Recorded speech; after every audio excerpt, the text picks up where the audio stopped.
Hello everyone, আসসালামু আলাইকুম। কি অবস্থা সবাই, কেমন আছেন? আশা করি ভালো আছেন। আলহামদুলিল্লাহ আমিও ভালো আছি। তো দ্বিতীয়বারের মতো শুটিং এ চলে আসলাম আমাদের শেষ জামানা ইউটিউব চ্যানেলের দ্বিতীয় দিনের শুটিং। তো শুটিং এ যায় কি কি করলাম সবকিছু কিন্তু আমার এই ভিডিওতে আছে। চলেন শুটিং এ যায় কি কি করলাম সবকিছু আপনাদের কই। এখন শুটিং এর জন্য দরকার একটা পাগলা। তো পাগলা তার খুঁজে পাবো না, তার জন্য আমরা এক বড় বাইরে পাগলা বানিয়ে দিতেছি। আপনারা আবার মনে করেন না যে সত্যি সত্যি পাগলা বানাইতেছি, এটা কিন্তু সত্যি সত্যি পাগলা না। পাগলার অভিনয় করার জন্য পাগলা বানানো হইতাছে। পাগলা বানানো শেষ করে কিন্তু আমরা শোটা আইব। আর শুনেন, আঙ্গুর এই ভিডিওটা কিন্তু দান করা নিয়ে, দান করলে যে মানুষের দল সম্পত্তি কমে না আরো বাড়ে, এই বিষয়টা নিয়ে কিন্তু আঙ্গুর এই ভিডিওটা দেখানোর জন্য কিন্তু আঙ্গুর শেষ জামানা ইউটিউব চ্যানেলটা সাবস্ক্রাইব করে নাও। আর যদি না করেন তাহলে কিন্তু আমি সামনে এই ভিডিওটা যাবো। মেলা এখন শুটিং করার পরে দেখি যে নাঙ্গল জামালপুরে কম্পিউটার ট্রেন আইতা। আর এই ট্রেনটা দেখার পরে কিন্তু আমার একটা গানের কথা মনে হয়ে গেল। চলেন আমরা বলবো এই গানটা শুনুন।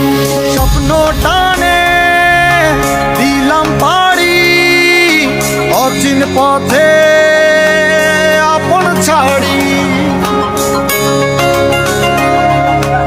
সত্যি এই গানটা শুনলে কিন্তু আঙ্গুর ঈদের কথা মনে হয়ে যায়। তো ট্রেন যাওয়ার এলা পরে কিন্তু আমরা আবার শুটিং এ ফিরে এলাম, কারণ আঙ্গুর এই শটটা কিন্তু মেলা হানি ভাই আছে। আর এই শটটা শেষ করার পরে কিন্তু দরকার হবো দুটো পুলিশের অফিসার। আপনারা আবার মনে করেন না যে সত্যি সত্যি পুলিশ, এটা কিন্তু সত্যি সত্যি পুলিশ না, এটা কিন্তু শুটিং এর জন্য একটা পুলিশ আদান। আর এই পুলিশের অভিনয় করার জন্য কিন্তু আঙ্গুর দুটো কাছের বড় বাইরে পুলিশ বানাই দিল। আর পুলিশের শট শেষ করে কিন্তু আমরা যাইতেছি অফিস রুমের একটা চিত্র নেওয়ার জন্য আঙ্গুর এক বড় বাইরে স্টুডিও। আর স্টুডিওতে যাওয়ার পরে কিন্তু আঙ্গুর শর্ট ফিল্মের যত বাকি শটগুলো নেওয়ার বাকি আছিল সবকিছু নিয়ে আঙ্গুর শর্ট ফিল্মের সব কাজ শেষ করলাম। তো আপনার তো কথা কইতে কইতে কিন্তু আমারও এই ভিডিওটা শেষ হয়ে গেল। সবাই ভালো থাকবেন, সুস্থ থাকবেন, আল্লাহ হাফিজ।